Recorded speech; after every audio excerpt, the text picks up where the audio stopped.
Myself Prasad Gatkule. I am a SB Patil Institute of Management students of MBA first year student. Today we will discuss the demand forecasting for a new product. So let's start with the introduction part. Introduction of the demand forecasting. In this topic we will discuss about demand forecasting and the meaning, types and objective, and what are the requirements of the demand forecasting and involved in the demand forecasting. So first of all we discuss about the demand forecasting. Demand forecasting, it is a systematic process ultimate the features of the demand for futures demand for a specific product, after gathering or collect all information about the various aspects, means features of the market and the demand from the primary and secondary sources.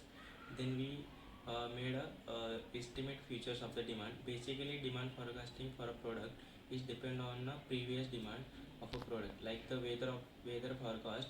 We can see the weather report of yesterday is a rainy day, then we forecast depend upon the past day. Okay, then move to the next part. About the demand forecasting, there are two types of demand forecasting. First is level and second one is a time. In a time, here we can see the three types: short term, medium term and long term. Here we first of all discuss the short term.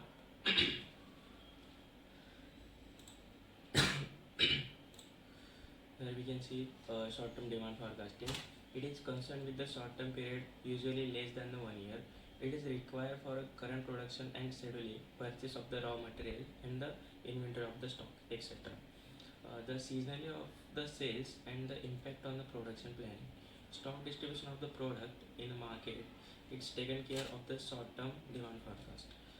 And this is the short term period demand forecasting. And the second one is medium term. Medium term demand forecasting, it is intermediary between the short term and the long term. It is a little bit same with the short term demand forecasting, and its a need is filled by the firm when the industry to which the firm belongs in a subject to the trade cycle of the medium term. The overall long run trend demand is such an industry may be of the increase or decrease. And the third point is long term demand forecasting, in which it is needed for a capacity of the expansion, like growth of the firm and the requirement of the diversification of the policies. The the firm has to take care about the various factors such as the population, government policies and technologies, and competition of the market, competitors of the market. This is the three types of the demand forecasting.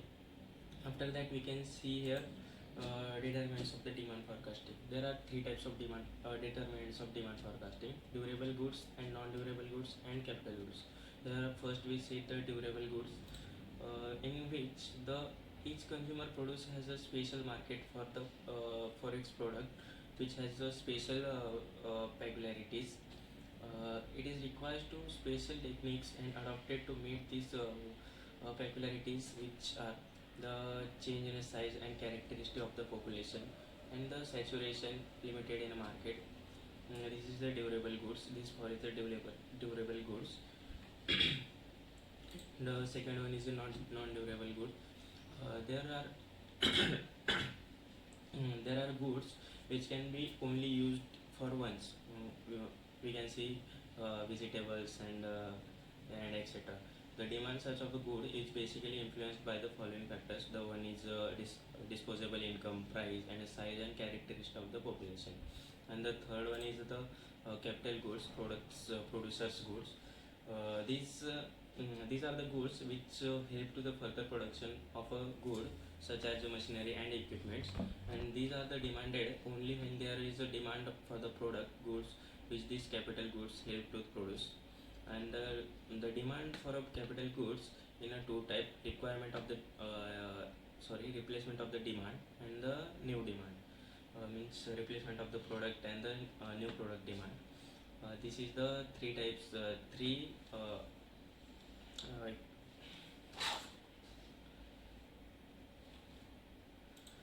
this is the three determinants of the demand forecasting. After that we can discuss the requirement of the good demand forecasting. There are four elements. First one is the element connected to the consumers, and the element concerning to the suppliers, and the element concerning to the market and as well as the industry. And the third one is a miscellaneous elements. Here we see the first element of connected to the customers. Total number of the consumers, total number of consumers is important, and distribution of the consumer's product, total purchasing power, and the per capita income, the income of elasticities, the consumer taste and the social customs, etc. The consumer's marketing details, where to buy, when to buy, and these all. After of a design, color on a consumer's preferences. And the third one is the element concerning to the supplier. The current level of the sales and the current stock of a goods, and the trend sales and the stock, market shares, pattern of the seasonal fluctuations, the research and development trends, and the company strength and weaknesses, and product life cycle, and the new product possibilities. When new product coming into the market, what are their possibilities? And the in which third elements, the elements concerning to the market, in which the effect on the price changes, price elasticity and product characteristics, identification and competitive and complementary product, and the number of the nature and competitors, and the farm market competitions, and the general price level and the price of the similar goods. These are the elements of concerning to the market. Lastly, we can see the steps of the demand forecasting. Identify the objectives. Firstly, the identify the objectives, and after that we can select the techniques, which techniques we want to use, and the collect data from the various aspects and analyze the data, and then after analyzing we can give the feedback. Feedback is also most important. This is the steps of a demand forecasting for a new product. Thank you. बोल